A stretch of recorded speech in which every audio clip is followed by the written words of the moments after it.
Dia buahnya berbintik hitam, tapi memang produksinya menggerombol seperti itu. Tapi kalau dia tidak ada keunggulan, pasti dia akan turun untuk tren.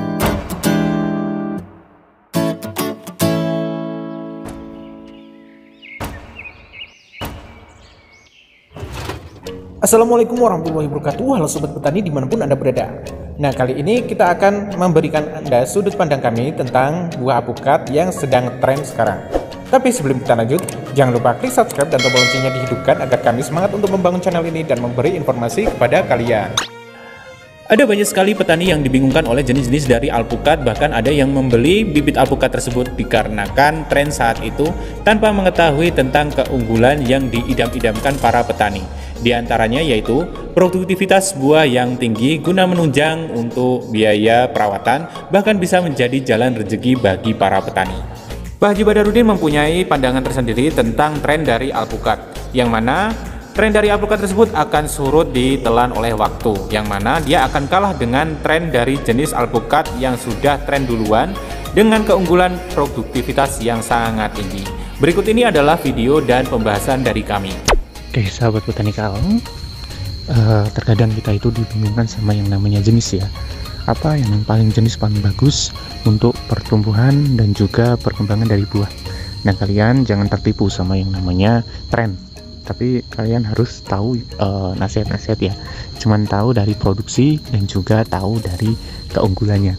Soalnya terkadang itu tren itu berganti. Jadi buat apa tren gitu loh, maksudnya yang jelas-jelas aja. Jadi kalau yang jelas memang itu produksinya bagus, terus banyak, nah itu bisa kalian jadi pilihan.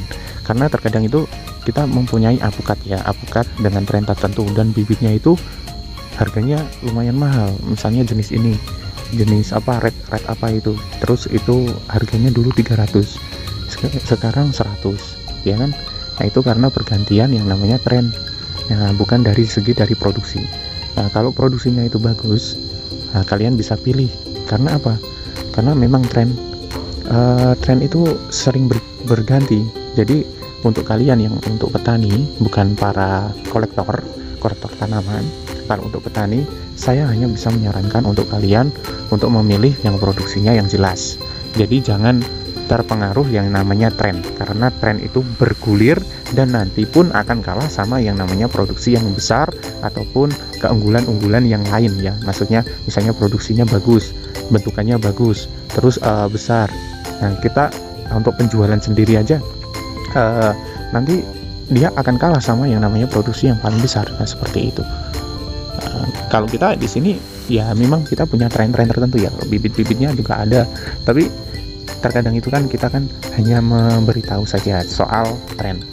Jadi ya jujur-jujuran terkadang itu kayak wah gimana bang kalau misalnya untuk red apa itu lupa saya. Nah itu ya ada cuman gimana ya, kesulitannya itu apakah produksinya bagus atau tidak, karena kita sendiri itu menanam belum berproduksi tapi belum berproduksi karena masih kecil. Karena ini trennya lagi itu.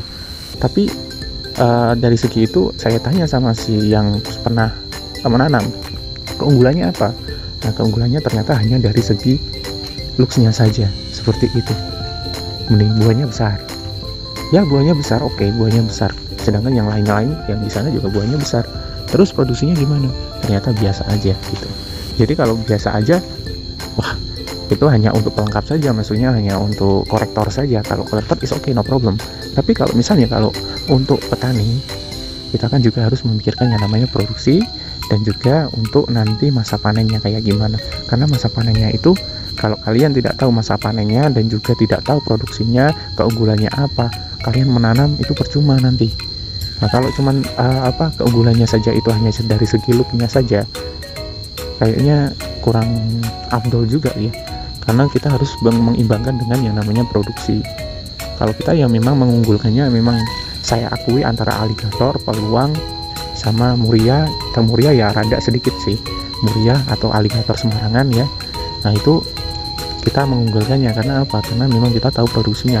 Yang di sini saja ini baru pertama kali buah sudah seperti ini, udah banyak yang jadi. Nah, untuk perawatannya sudah kita terangkan juga, untuk perawatan mingguan, setengah tahun, sama bulanan ya gitu. Karena 1 bulan saja kita bisa kasih yang lebih, maksudnya nutrisi yang lebih, terus kalsiumnya tercukupi, ini pertumbuhannya akan baik sekali. Dan juga saat proses berbunga atau berbuah, nah ini kita semprot setiap 1 minggu 1 kali hingga mencapai besarnya sekepal tapi lebih besar sedikit. Nanti 2 minggu sekali kita jangka waktu untuk penyemprotan, nggak apa-apa. Nah seperti itu. Yuk, terus ada yang tanya, kalau ada yang tanya kita insya Allah kalau bisa kita jawab. Kalau nggak kita bisa jawab ya kita jadikan PR, dan juga kita akan cari-cari juga seperti itu. Nah, kalau misalnya untuk sekepal kayak gini kita jaraki 2 minggu 1 kali pun nggak apa-apa. Tapi kalau sudah sebesar itu, nah itu nggak usah disemprot nggak apa-apa, kecuali kalau diserang hama wereng. Kalau hama wereng itu membuat tembong, jadi kita harus menyemprotnya. Tapi jangan memakai perekat gitu, karena kalau memakai perekat ya juga itu akan stay lama, dan nanti kalau dikonsumsi pun kurang bagus kan, seperti itu. Jadi kita tidak melakukan pencampuran sama perekat untuk penyampuran atau penyemprotan untuk yang kita menunggu untuk siap. Nah seperti itu cuman kisi-kisinya saja ya. Soalnya terkadang kita miris juga yang namanya petani, dia ingin menanam banyak ya, satu lahan 1 hektar misalnya, ataupun menanam 3.000 meter gitu, 3.000 meter, dan dia maunya yaitu yang bibit-bibit tren yang sekarang. Tapi ingat, bibit tren kalian harus tahu produksinya. Kalian hanya mengatakan tren itu akan bergulir. Jadi kalau dia tidak mempunyai keunggulan produksi, dia akan gagal pasti, dia akan mudah untuk turun. Nah sedangkan kalau yang kita ini kan peluang masih tren sampai sekarang. Karena kenapa?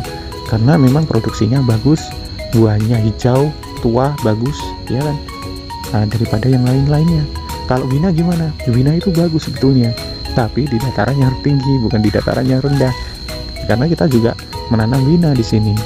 Nah, di dataran yang tinggi sama di dataran yang rendah. Kalau di dataran tinggi dia itu tidak berbintik hitam, tidak banyak berbintik hitam. Tapi kalau misalnya di lahan yang kita itu menanam di MDPL kisaran 248 kalau nggak salah, itu lupa saya.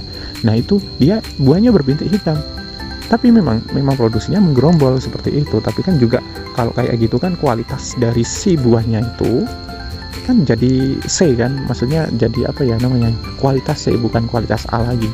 Karena kualitas A itu kan mulus. Nah kita kirimkan ke supermarket. Nah seperti itu.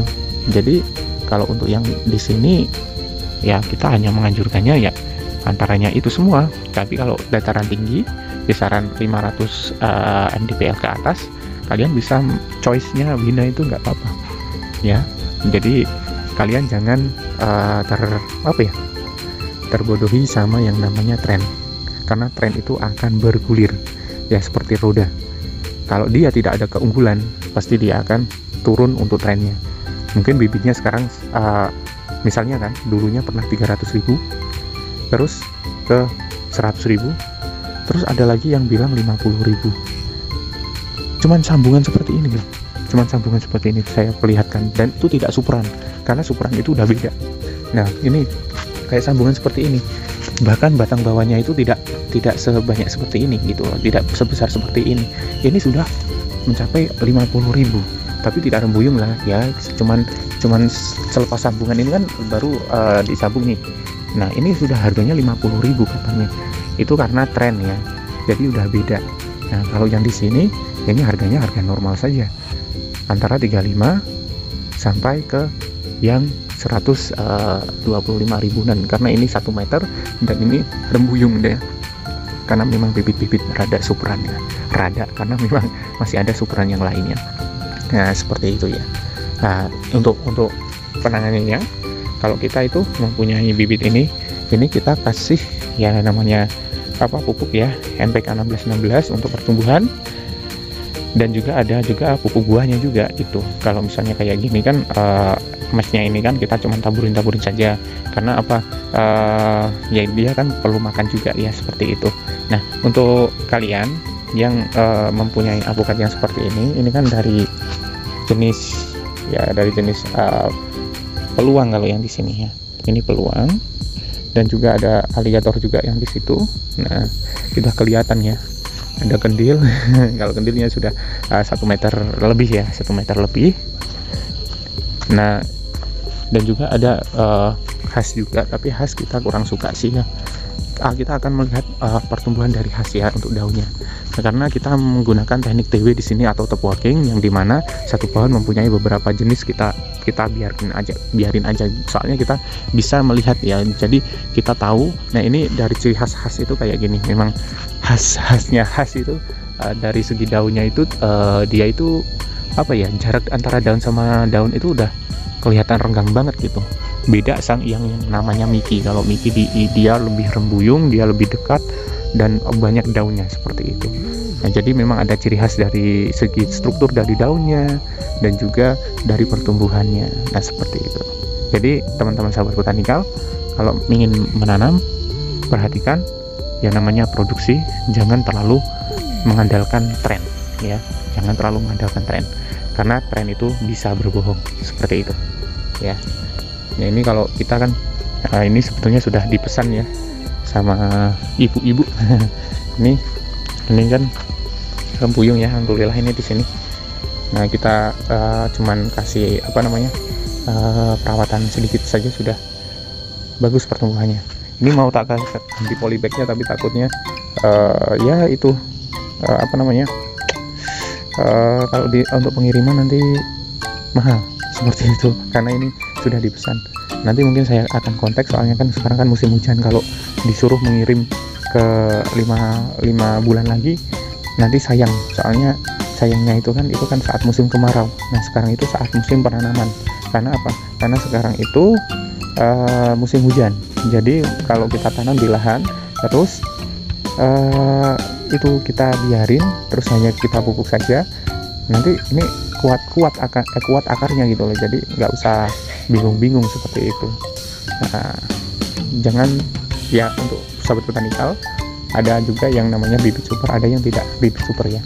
Kalau bibit super itu sudah kelihatan dari segi siringnya memang besar, dan juga kalau yang bukan bibit super atau bibit biasa yang kayak gini, nah, ini kan bibit biasa bukan bibit super aja. Nah, seperti itu. Nah, tadi itu adalah pembahasan dari kami. Gimana menurut kalian?